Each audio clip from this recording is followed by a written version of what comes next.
You don't have to scan that slow. Good, keep going. Straight face. Make sure you use yourself. Turn it, face yourself. There you go. Alright.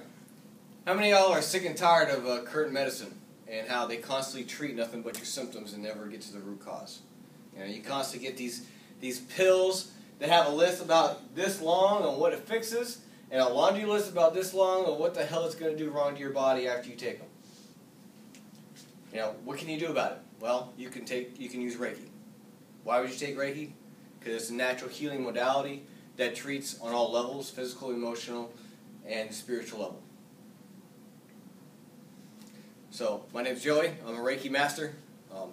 In order to convince you of why you should be taking Reiki, we're going to discuss some scientific studies that have shown the efficiency of Reiki. And then we'll go on to, I'll give you an example of how it's been incorporated to complement current medicine. And then I'll give you a simple story about my first time using Reiki after I got certified.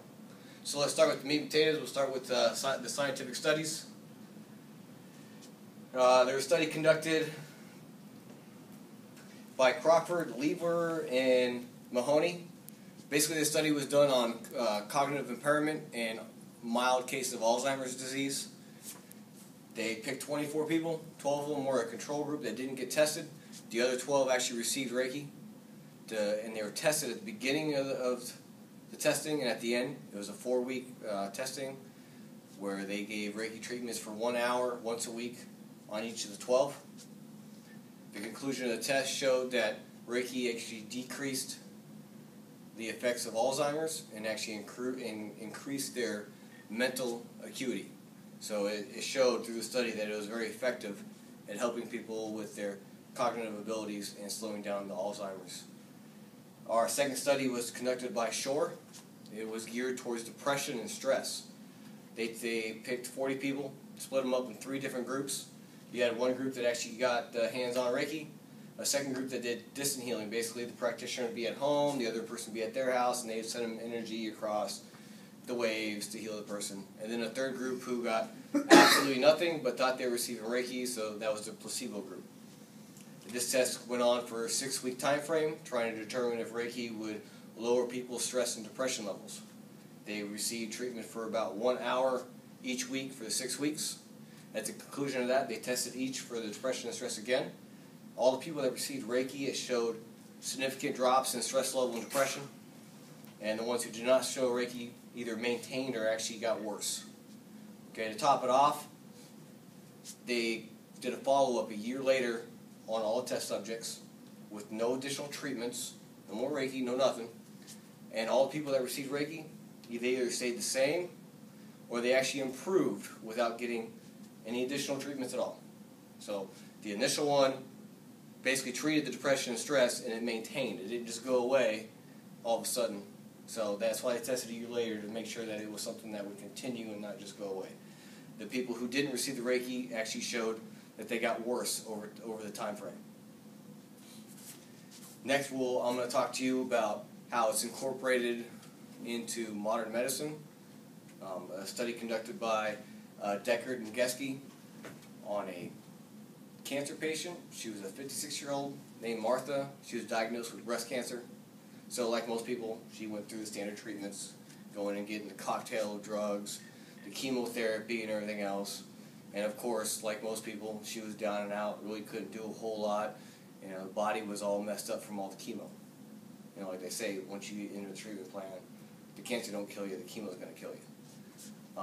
She was able to make it through the treatment. Guess what? It fixed her. No more breast cancer. Oh, but by the way, now you've got lung cancer. So now she has to start the treatment all over again. So she starts going through the treatment again, but realizes she needs something to help. That way she can actually walk, move around, and do stuff. So she goes out, she tries acupuncture.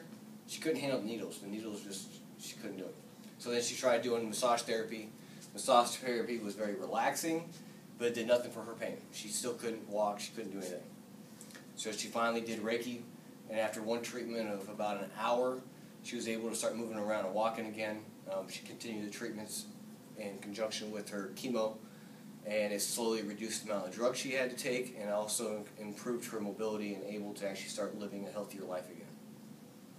So that's one of the ways that it can be incorporated into modern health care systems. It's good for treating, doing the same thing, cleansing the body of alcohol, drugs. It basically can be used for pretty much anything and everything. I mean, my instructor, Richard Fidalgo, he taught us that, use it for everything. He taught us how to use it on plants, on dogs, for psychological problems, for physical ailments like cuts, breaks. Breaks, you definitely want to get it set first before you start making the bone heal back together. It would look kind of funky if you didn't. So that's how they incorporate it into modern health system. So let me move on and tell you about my first experience on using it when I came out. That basically solidified Reiki for me and made me believe in its effectiveness. It was done I did it on my wife for the first time. She was having a severe migraine, which is very common for her. She constantly gets them, and it basically takes her out of the count for the rest of the day. She has to take a pill. It's a narcotic that knocks her out, and she's done. So I convinced her it was a good idea for letting me do Reiki on her. After about 10 minutes, her migraine was gone. After about 30, she felt like she just got a deep massage and her whole body was relaxed. So I just let her, lay there in the bliss of receiving the Reiki and feel the benefits of the treatment. About 30 minutes later, she got up and was good to go, moving around, doing stuff. So basically, after that, I was like, yep, this stuff works. It's not just, my imagination. It's not a placebo. It actually heals people. So I started using it as a home remedy. I treated a lot of family members for the flu, bronchitis. I got a cousin who lives with me. She has problems with her sciatica and lower back problems. I use it to help her with that pain.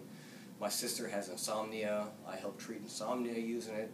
I mean, it's endless. My dogs get sick because they like to eat bugs. And I end up getting rid of their stomach problems by using Reiki on them for just a few minutes. I use it on my garden. I use it for everything. So, long story short, Reiki works, and it works on everybody, regardless if you believe in it or not, and it can use for, your mind's the limit on what it can be used for. So we basically went over the scientific proof of showing that Reiki is effective, it being incorporated in modern medicine, and how it became a home remedy for me. I hope this shows you why you should incorporate Reiki into your life, and giving you a healthier and more wellness and spiritual growth in your life. That's all I have. Thank you.